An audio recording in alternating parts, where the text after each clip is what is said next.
Jessica.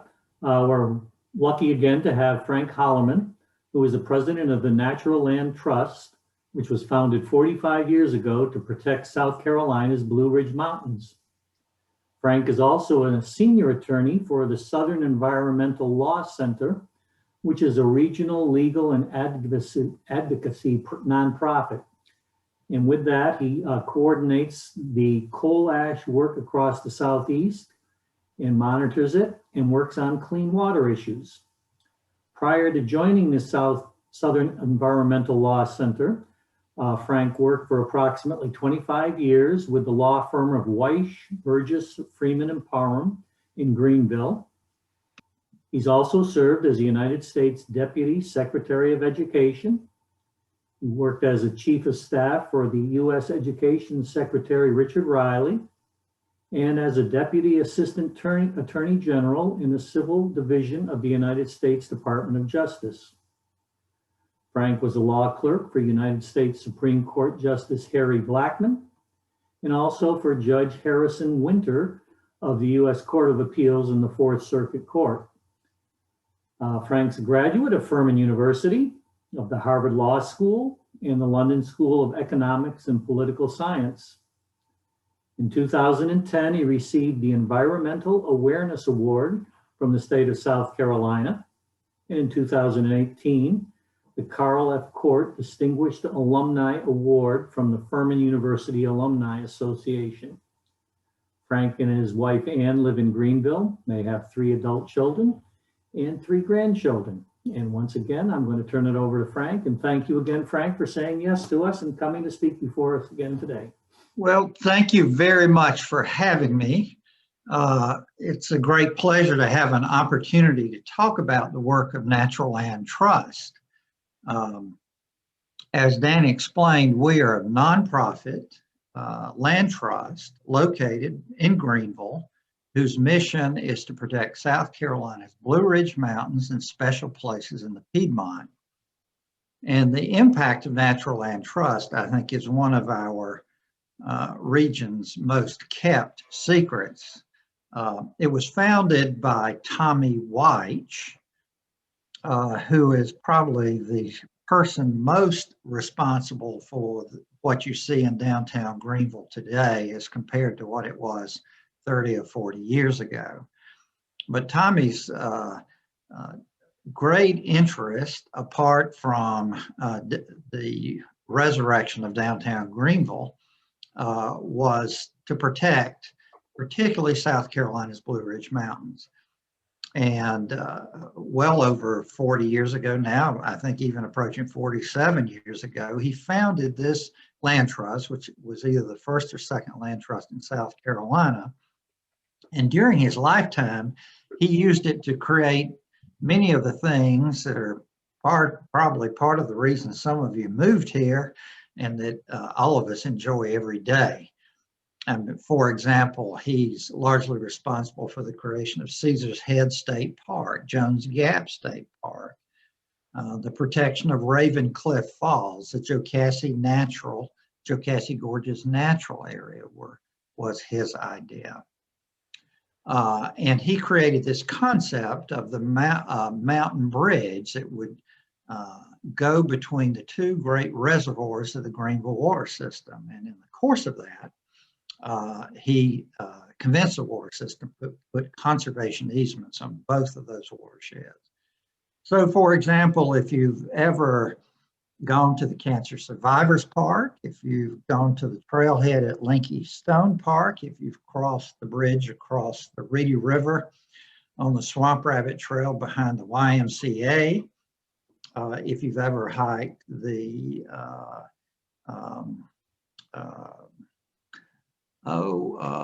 waterfall hike at Jones Gap that goes straight up the mountain, if you've ever been to the 9 Times Forest or to the swamp or to Stump House Mountain, Heritage Trust Preserve, and many other places. If you've ever hiked any of the Naturaland Trust trails around Caesar's Head or the rim of the Gap, if you've hiked any of those trails, you've actually enjoyed the benefits of the work of Naturaland Trust. And today, what I'd like to do is run quickly through with you some of the things we have done. Now, let me explain to you, some of you may be interested, how we operate and what our business plan is. We have an all-volunteer board. We have one employee, an extremely talented executive director who's also a world-class photographer named Max Stone. We have adequate financial resources to pay all our operating expenses. But our challenge is always to find the funds and the money and the techniques to protect the valuable natural resources, the view sheds, the clean water, the forest, the wildlife habitat, the hiking trails, the waterfalls, the mountain views, the Blue Ridge Escarpment of our region against the accelerating pressures of time and development. And we do that through a wide range of individual donations, foundation support, every conceivable government grant known to man that we can think of or create or find, and a range of other creative financial techniques. We always have what I think are astonishing number of projects underway. Last year, we protected an additional 1,500 acres of important habitat and natural areas in the Piedmont and the mountains. And what I wanted to show you now is some of the kinds of projects we have underway and the kind of work we have recently done or hoping to do in the near future. So through the miracles of Zoom, I'm now going to share my screen.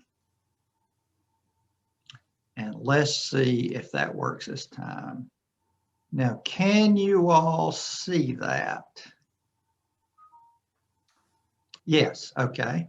All right, so I'm going to start up this slideshow from the beginning. Well, that's our logo, Naturaland Trust, and I would encourage you to go to our website, naturalandtrust.org, and you can see a wide range of projects and beautiful photography by our Executive Director, Max Stone, that explains some of the projects we've recently undertaken. And by the way, all of Naturaland Trust's properties are open to appropriate public access. So that means on some of them, hunting isn't allowed and we have to protect special plants and other things. But in terms of low impact hiking, you're welcome to go visit these properties. That's what we're focused on, that kind of natural beauty that makes our region so special and that everyone else wants. But unfortunately, a lot of people want to build a subdivision on that or build their own house with their own view or cut a muddy dirt road through that could destroy it forever. And what our goal is to protect as much of that and this and protect as many of these opportunities as possible. By the way, that is a site during the snow of the South Saluda River along Highway 11, where we have created probably the most accessible stretch of trout fishing in South Carolina. You literally could almost fish from the window of your car. You do have to get out and walk maybe 50 feet in order to do it. And we also work to restore that river. Now, the first thing I want to start you with is a classic example of what we do. And this is about more trout. This is the road above Oconee State Park in Oconee County, north of Mountain Rest. And this little spot here is an inholding in the National Forest. Everything around it is the National Forest. 10 years ago or more, we met with the DNR leader in charge of trout fisheries in South Carolina and asked him for his wish list. And this was at the top. This is an impoundment at the headwaters of a tributary of Pigpen Creek, which flows downhill into Pigpen Creek and then into the Chattooga River. This tributary in Pigpen Creek is one of the few remaining fisheries that contains an original genetic strain of southern brook trout. But that stream cannot be restored, and that population is weakened because the headwaters is impounded by this pond. And that affects it in many different ways, but among other things, it introduces pond fish into that stream, which outcompete the brook trout in its fry. So the number one dream was to get control of this, get rid of this, and restore that stream. Well, that was 10 years ago. We made tries at it off and on, but lo and behold, during the recession, out of nowhere, this thing came up for sale. And we swooped in without any guarantee of exactly how we were going to get this funded. We bought it. And here is why we bought it. First of all, that gives you a map. Maps are always critical. The Chattooga River is off to the west here, and that's the little inholding in the National Forest, which isn't the most significant thing in the world on this map, except it holds the key to one of South Carolina's great natural treasures that is at risk until that's dealt with. And that's what we're trying to protect, and we're in love with. And that's what we're in love with. And that's what we're in love with. And there's the flow as it continues down to Pigpen Creek and ultimately into the creek itself. And that's what we're trying to restore. Some people say that is the most beautiful North American fish, southern brook trout. We now have that. We're working with the Forest Service, the U.S. Fish and Wildlife Service, DNR, and Trout Unlimited, and I may have forgotten some agency, in order to remove that dam, restore the headwaters, and enable this population, which is an extremely rare remnant of what we once had, to prosper and to have a fully restored brook trout stream in South Carolina.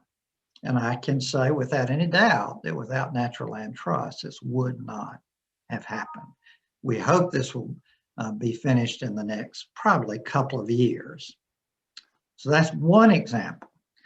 Ultimately, how we hope to recoup our funds is we have to spend some funds on restoration and raise those, but we hope eventually then to sell this in holding to the Forest Service, and it will be protected forever. Now that is something else we love, Lake Jocassee. And that's the forest from above, like that I'm going to tell you about. But that forest, just south of Lake Jocassee, is the home of one of the rarest life forms on Earth, the Oconee bell, Shortia glacifolia. Its relatives live at Mount Fujiyama, and they live in Vietnam and China and Japan. This plant was a botanical will-o'-the-wisp and was a great object of botanical hunts in the 19th century.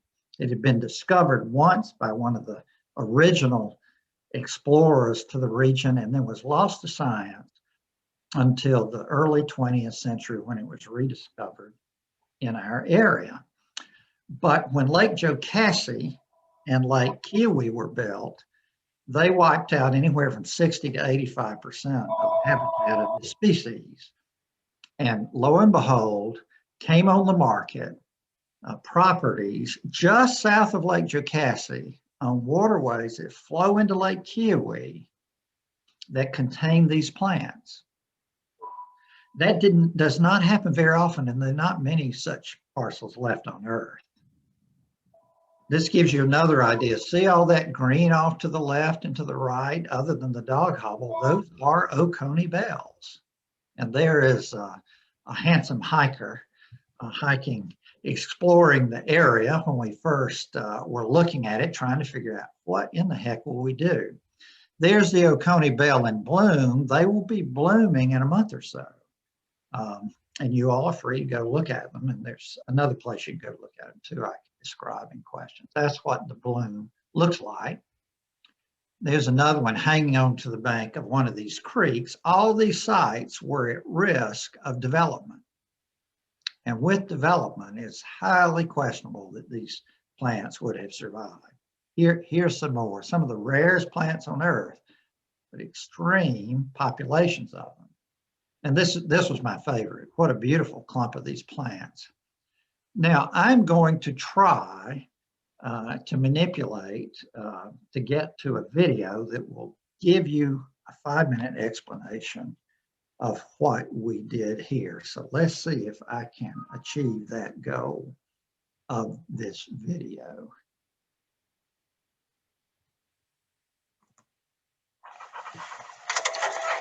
I was on leave from my Is that working? in Italy. No, Frank, we're not seeing the video. Oh, you're not? Up through here, you know, with the farm. Okay, let me try again. And then rounding that corner. It worked with, yes, it worked last time.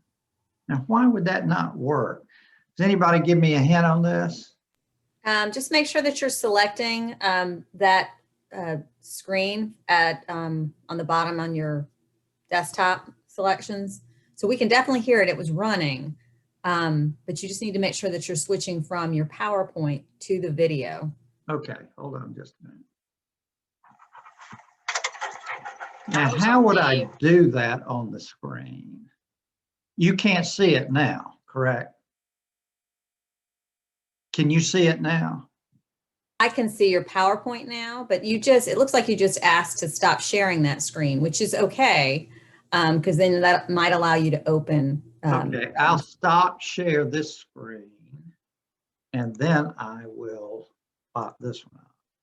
Now, can you see it? I was on leave from my. Fortunately, we cannot.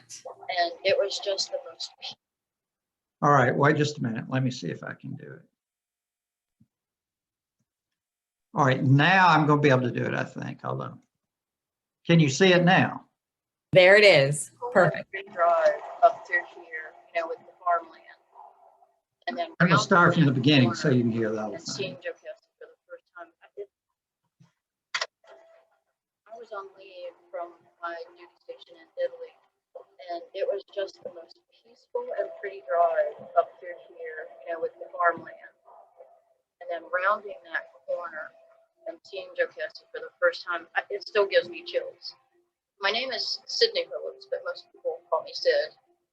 And I moved up in this area because I mentor veterans here, and I teach kayaking at Jocassee and Kiwi. And I take a lot of my veterans out into nature, because nature is very healing. Just sitting by this stream has really helped a lot of people.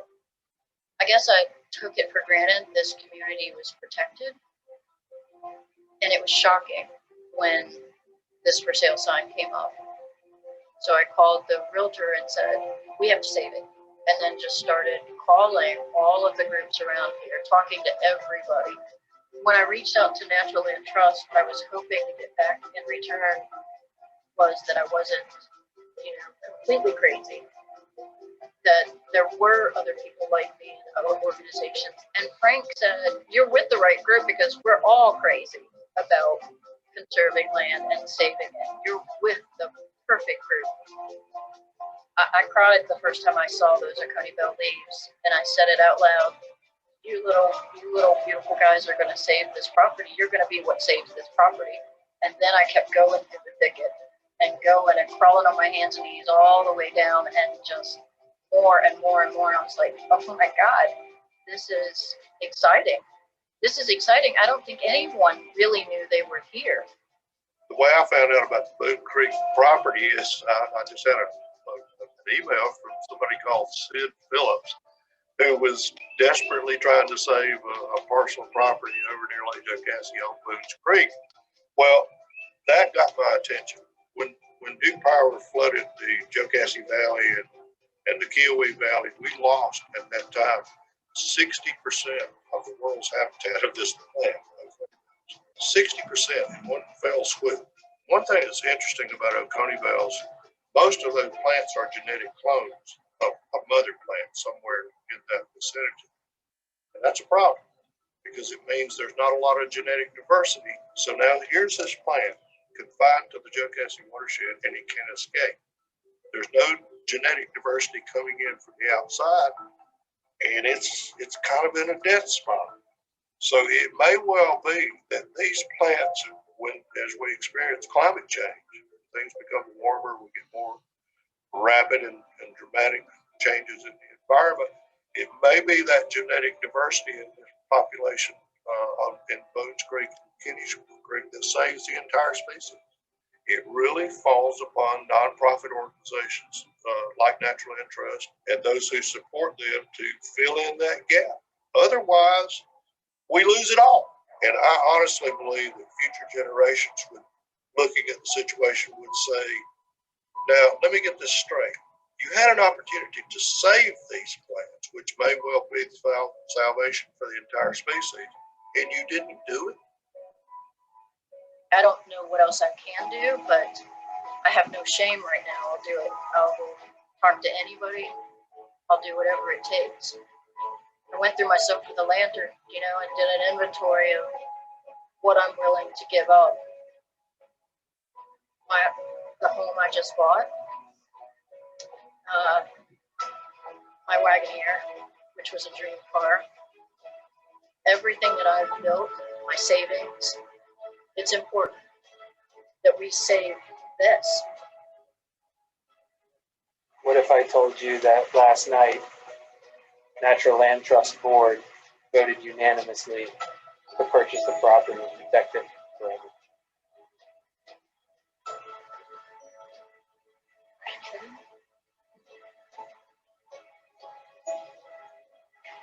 Please tell me you're serious. You inspired us. It's,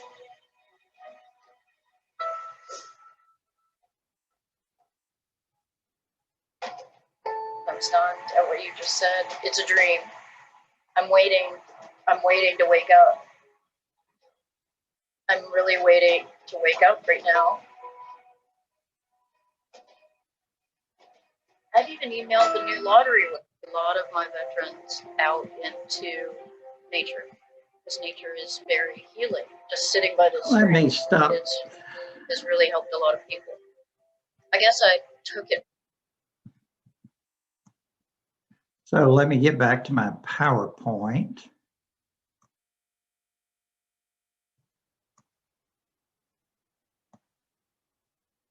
I got to share my screen again.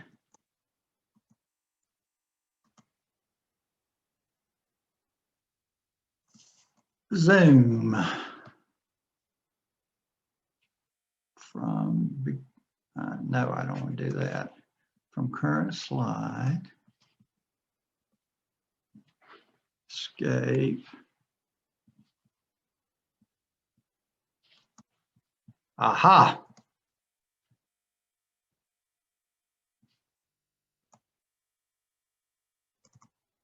Now, can you see my PowerPoint? Good. Looks good. So as Max Stone pointed out on that video, the lower part, Boones Creek on this map, is what Sid brought our attention to. And we were so inspired and so impressed by what was there. We jumped on that, but lo and behold, we just happened to notice on the internet this property marked McKinney Creek had been put up for sale by a development entity. And soon thereafter, they put on the market Chapman Bridge, and lo and behold, both of those have tributaries that flow into Lake Keowee, and both of those were full of Oconee Bell as well. But as Mac points out on the video, the end result was we've now been able to assemble last year some 500 acres of Oconee Bell property, and we got started by listening to Sid Phillips, who you saw in that video. Now here's another example of what we do. This is part of the Blue Ridge Escarpment itself. If you all have been to Caesar's Head State Park or the Ashmore Heritage Trust Preserve, this is part of that complex of mountains. This is what we call Green Mountain. And this, that's where it is. So you can see Caesar's Head, Jones Gap come together there. This is on a place called Oil Camp Creek. And there is it is truly a botanical wonderland. And that is some of the things we want to save. And I've got to try to show you another video that will explain why we did that. Now, let me see if I can do that as well. We still. Okay, let's see if I can achieve what I did before.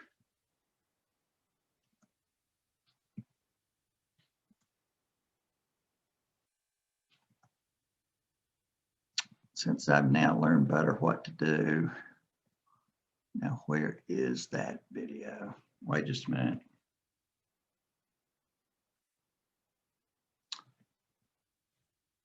Here's my PowerPoint slide, but that's not what I want to share with you. Hold just a second. Let me see if I can do it right.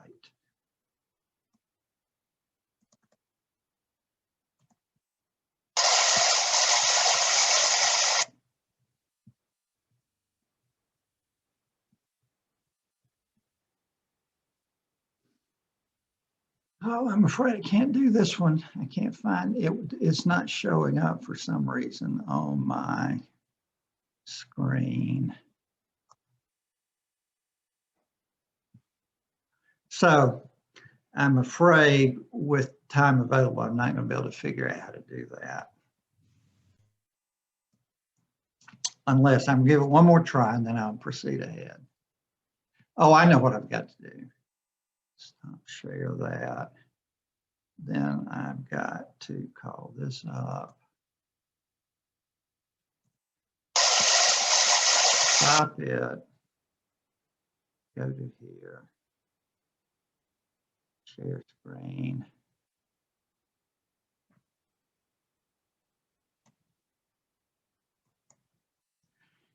Can you all see it now?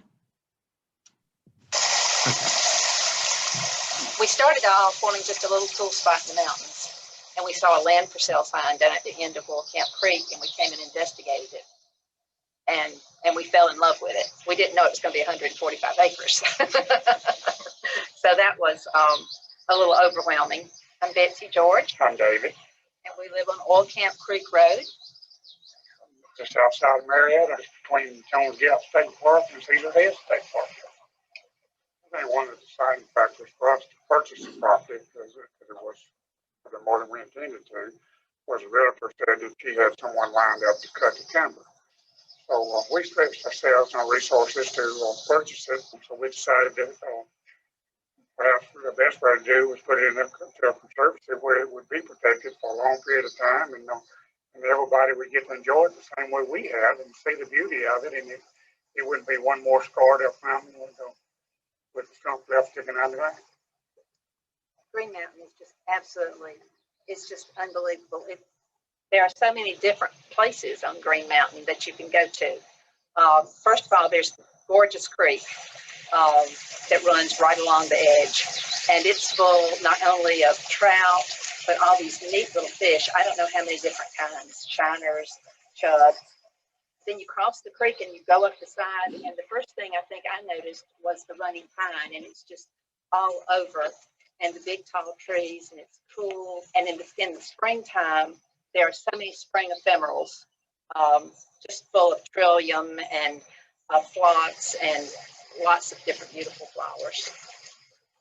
When we first saw that it was 145 acres and realized it was more money and more land than we could really, felt like we could stretch for, I had laughed and told David, I said, I wished a nonprofit would get it and protect it and just let us be the caretakers. And as it turned out, that's basically what we've done. We still get to live here, but we get to enjoy, the mountain and keep an eye on it and take care of it as best we can. One of the things that that has meant so much to me is that the folks at Naturaland Trust are as enthusiastic and obviously as much as interested in conserving and protecting the special places in South Carolina as we are. And we can just sort of put our heads on our pillow at night and rest easy, because we know that this is protected now, and we know this in good hands with Naturaland Trust.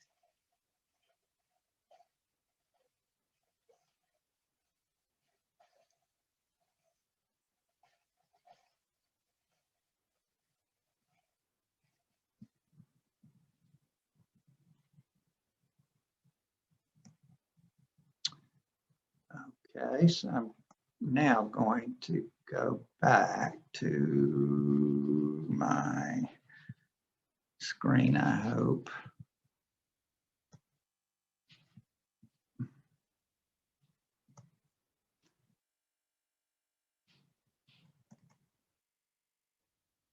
I didn't share. Let me try again. Hold on. Okay, did that, are you seeing it? Good. So that tells you the story. Unfortunately, this is not moving. Let's see. There you go. A couple more examples and I'll take questions. This is right north of Furman. I want to include this. This is right off Highway 25. You may see north of Travelers Rest, just north of Tigerville Road. And this is a constellation of protected parcels that have been assembled over time. The one you might know the best is the Bunched Airhead Preserve on Macaulay Road off of Highway 25, which has a nice hiking trail. But these protected, and this one in red is the one we most recently preserved. Naturaland Trust has preserved 1, 2, 3, 4 of these and assisted in a 5th. And the reason we protect that, in part, in addition to the beautiful scenery, is it is the habitat of another of the rarest life forms on Earth, the bunched airhead. This is a federally endangered species that exists only in that portion of Greenville County and a little bit in Henderson County across the state line. And the reason it lives there is there's a unique form of wetland that doesn't exist anywhere else on Earth called the Piedmont seepage forest. And those remnant rare ecosystems are greatly at risk from the threats of development and sometimes bad agriculture, mostly development.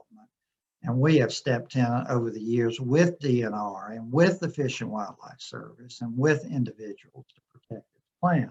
You may know Furman itself has one of the few remaining populations on its campus up near the bell tower in the Morgan Sisters meditation garden. As you walk up to it, there's an observation deck on the right. We've worked to assemble that, and that's very near Furman. Then I had to show you an ongoing project that is still up in the air, but we're trying to secure. In the distance there is one of the Greenville watersheds at Poinsett Reservoir. Out of it flows the North Saluda River. So this is off Highway 270, I guess, off 276, you would say, or off 25. But that's the North Saluda River flowing out of the Poinsett Reservoir. That river is highly polluted, mainly by agricultural practices along the river. And as you'll see in the center of your screen are 2 agricultural fields. One has a cover crop on it, one doesn't. A road goes between it. We acquired those fields recently.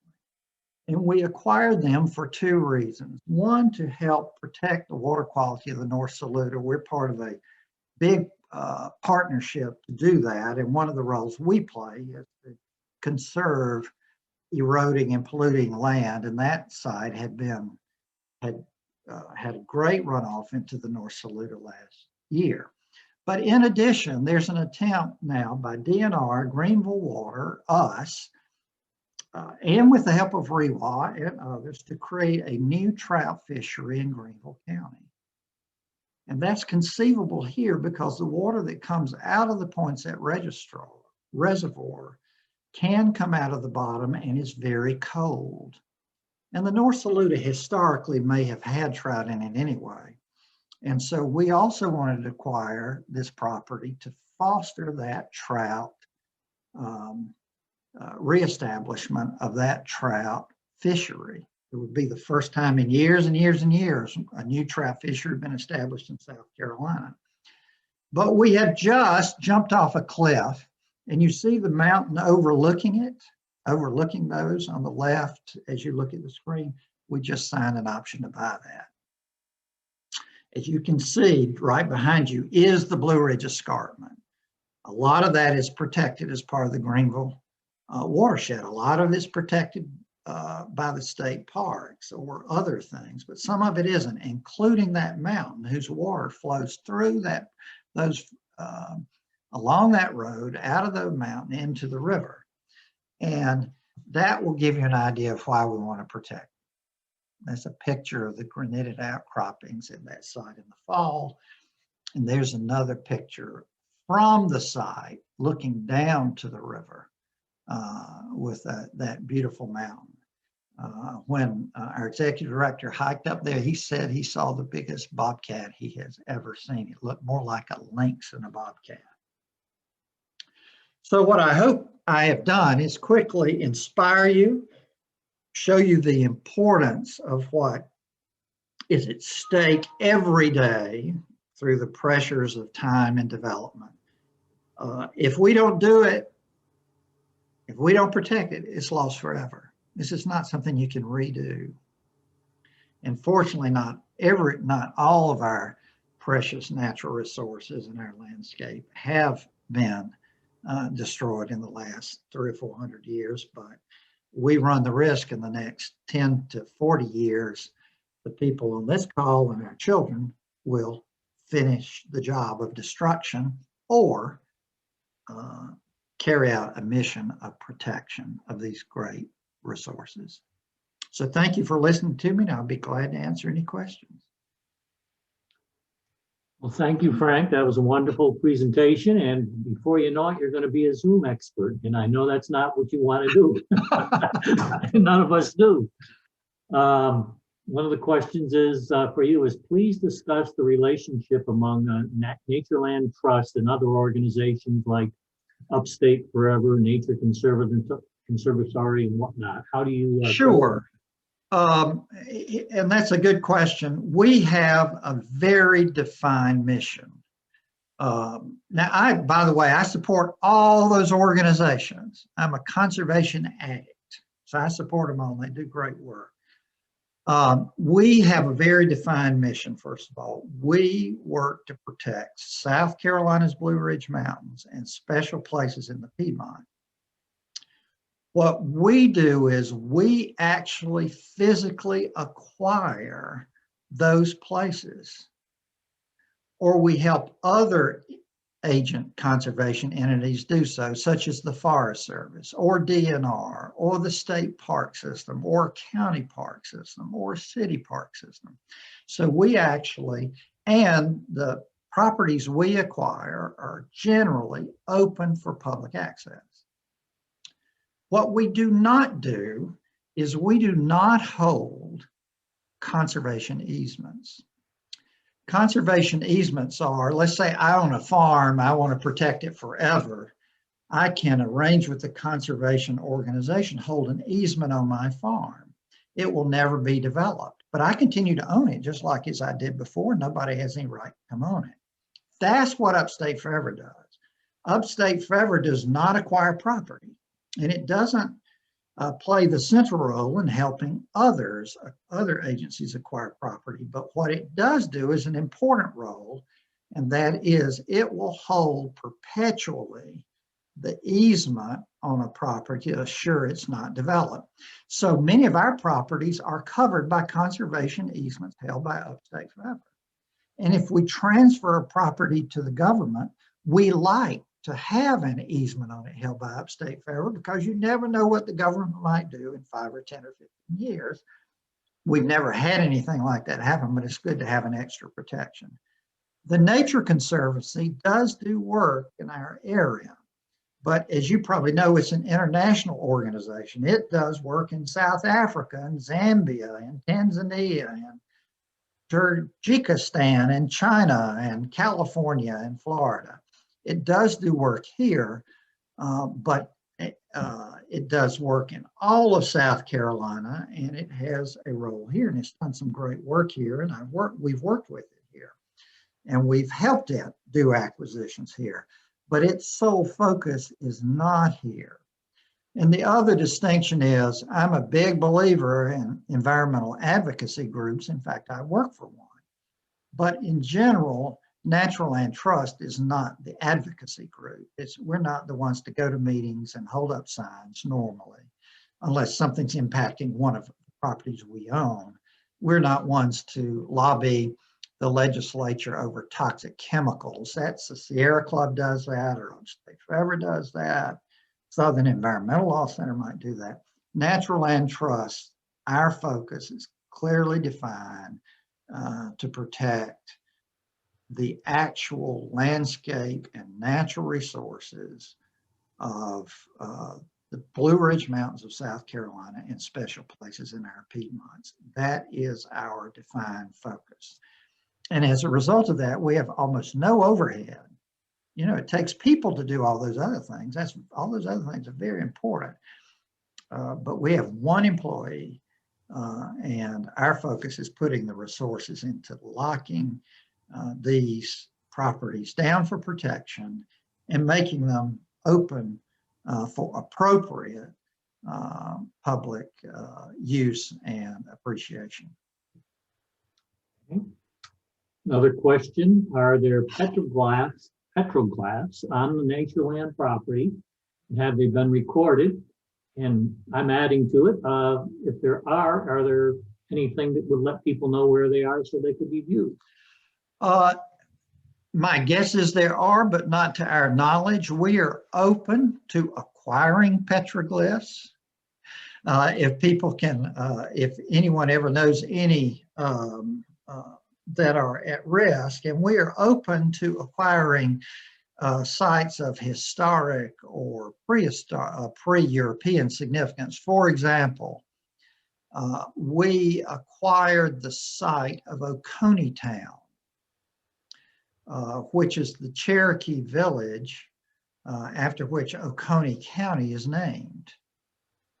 It's adjacent to Oconee Station, historic site owned by the state park system. And it took us years and years. It was owned by multiple family members.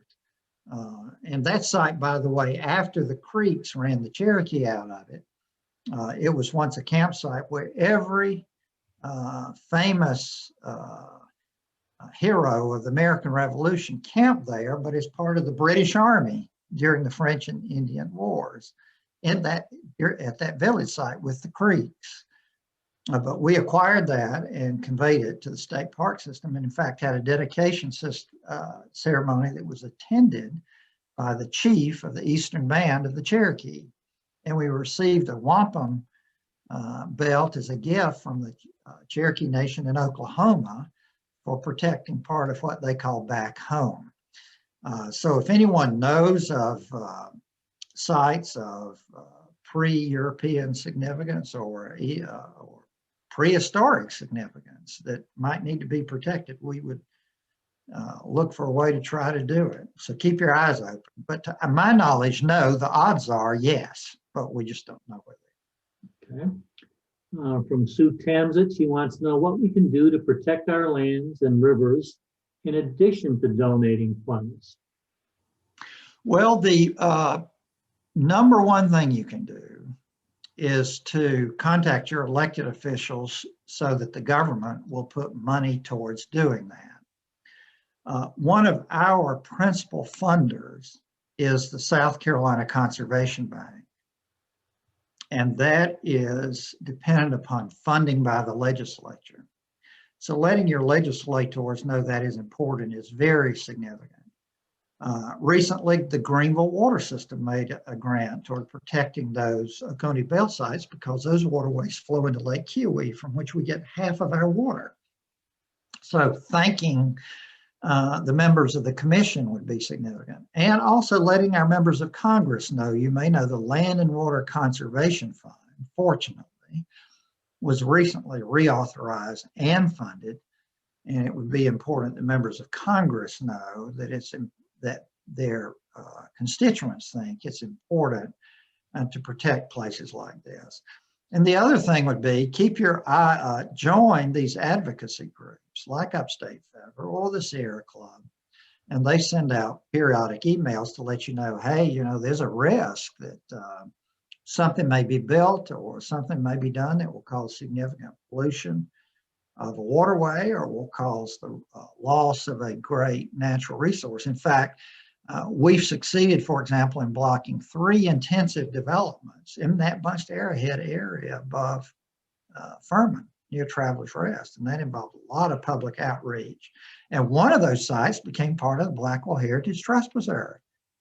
And you can go on it. And by the way, if you're interested, another thing you can do is come out on Saturday morning at 9 o'clock on Blue Ridge Drive at the Blackwell Heritage Trust Preserve, and we're going to go in there and pull up privet to restore those wetlands and to protect those plants and the hydrology. We have a good crowd.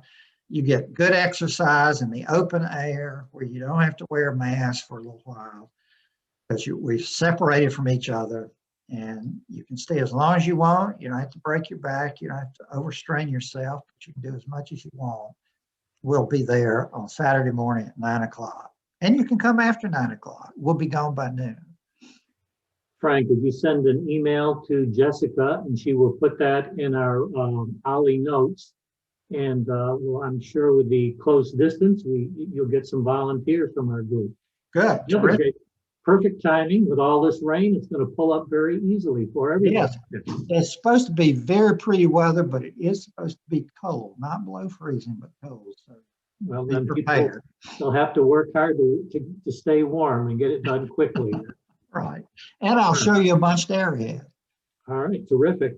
We have from Malcolm Wilbur. The trust seems very active in acquiring properties, but how do you ensure appropriate ongoing management of these properties and that they are kept up and not transferred for other uses? Well, there. First of all, in terms of management, what we have found is particularly the properties we acquire in general, nature takes care of itself. Many of our properties are adjacent to state parks or watersheds or other protected properties, and they just become a part. They are just inherent part of that ecosystem. And actually, our properties in general require almost no maintenance. Now, like that agricultural property I just showed you, Trees Greenville, the Greenville water system, our volunteers and others went out and planted hundreds of trees on that property and picked trash up out of that property. And the Save Our Saluda, with a grant from NRCS, put in some sediment traps to stop the runoff of sediment from that property into the river until we get it stabilized. So sometimes we do have to do management like that. We do have sites where we have to spray for kudzu. We don't have to, I guess, but we do try to control the kudzu. And sometimes we have sites where we have some dumping we'll need to clean up, say. Now, in terms of it gets transferred in the future, we consider ourselves, we do own, I think now about 8,000 acres. We consider ourselves an owner of last resort. We try to get our properties either to the National Forest, to the state park system, to DNR, to county parks when appropriate. So in general, that's what happens. Some of our properties are covered, and hopefully, ultimately, all of them get covered by a conservation easement or some other deed restriction that protects them perpetually from anything happening. We are dependent on the kinds of funding sources we can get. So some of them require different kinds of protections, and we have to go with that. The other thing we've recently done, for those of you who are into these issues, we've enrolled a lot of our properties in a voluntary carbon bank. So we have 100 years. Now, the restriction for this is only 100 years, a century. The conservation easements are forever. But we do have 100-year protection, additional protection on many of these properties, because they will be as part of an overall collection to sell voluntary, not regulatory, but voluntary carbon credits in that voluntary carbon credit market. So we always are looking for a variety of ways to protect these properties and make sure they're protected forever. But you've got to be both to acquire them, to fund them, and to protect them. We've constantly got to be nimble and willing to use a variety of different techniques. Okay. Another question from Sue Kamsett: are any of the trails handicapped accessible in the properties that you've mentioned? Well, many of the properties we have acquired have gone to public ownership. So, for example, the Cancer Survivors Park, we own that. The Cancer Survivors Park had no place to go. And they came to us and asked us if they could use the property that we had acquired, which was the last part of the old Furman campus in Greenville. Furman put it up for sale, and we couldn't get any government agency to buy it. So we bought it thinking someday there would be a greenway trail going through there. Then there was just a temporary trail. So the Cancer Survivors Park, as you all probably know, I believe, is fully ADA compliant. Most of our trails, we are not professional trail builders. We did when our founder was alive, we did build the trail up to Rainbow Falls in in Jones Gap State Parks. If you've ever walked up that was built by Naturaland Trust.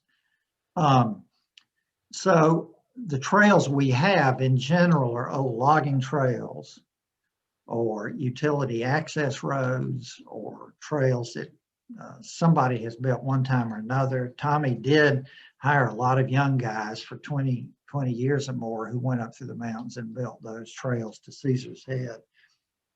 I suspect a lot of those are not ADA compliant, but many of them are in state parks, and to the extent that state parks now make them ADA compliant, they would be. The trails in the 9 Times Forest are broad and wide, but for exactly which disability that would be workable, I don't know. Okay, we have a question from Mark Lieberman, and the administrations, past and present, seem to be doing a lot more by executive order to change environmental policies. What do you see going forward in that area to protect our environment? Well, I can address that question in my role based on my other work, in my work at SLC. That's not something Naturaland Trust per se gets involved in. Right. I think, first of all, the executive order thing is a mixed bag. There are many statutes enacted by Congress, like the Antiquities Act, which specifically designate the president to make certain decisions. So it's contemplated by the act passed by Congress that would happen. So with the Antiquities Act, which is what we've heard the most about, either used by prior presidents, and particularly when President Trump restricted, say, the Bears Ear National Monument in Utah. President Biden came in and re-expanded part of it, I think. That's expressly contemplated by the statutes. My guess is that as long as we have divided Congresses, which we have had since about 1994. From about 1930 until about 1994, we didn't, but we have since. I suspect you'll continue to see presidents of any party make use of the executive order where they have the legal authority to do it. And in certain instances, probably try to do it, push the envelope, and maybe try to do it where they don't, and then get struck down in the courts. Mhm. So I would expect to see more, probably, not less of that. Okay, we got two more questions and then we'll close it out here. This is from Betsy Beach. I've heard that a division of Duke Energy would like to put a gas pipeline to land that will further endanger the bunched arrowhead. Do you know of this development initiative? Oh, yes, I was one of the ones fighting that because believe it or not, this is Piedmont Natural Gas. And you would think Piedmont Natural Gas and Duke Energy would be separate because they're competitors. In other words, almost everything you do with natural gas, you can do with electricity, so they compete with each other. In fact, Duke will give you, by the way, will give you a discount, give you a coupon, a rebate to go from a natural gas water heater to an electric. But a few years ago, somehow, and I really don't, in my mind, understand how this got past the antitrust authorities, but Duke Energy acquired Piedmont Natural Gas.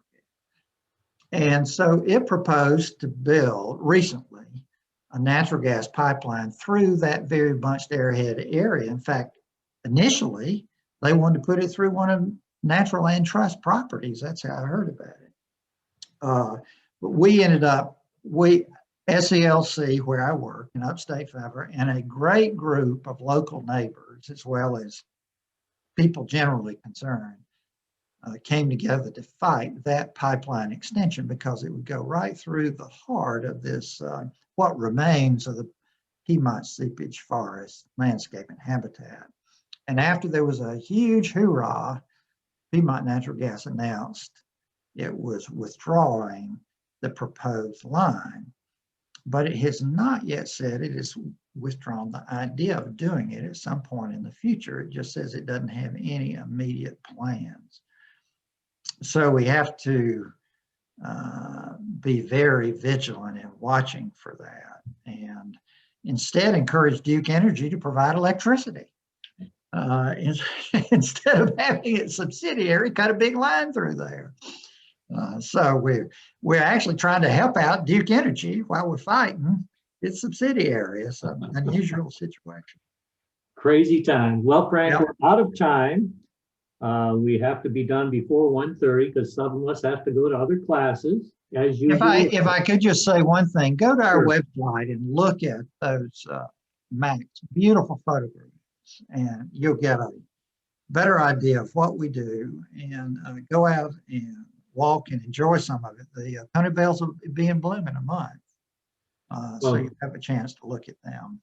I'm looking at several of the people on here who are photographers who aspire to be that good. And we've been to many of the places you've shared with us on screen to take photos. So we all appreciate all the work that you and your organizations do. And as always, it's always been great to have you and very enlightening. And thank you again for coming. Well, thank you for having me, and thank you all for your kind words. All right. Goodbye, all. Thank you.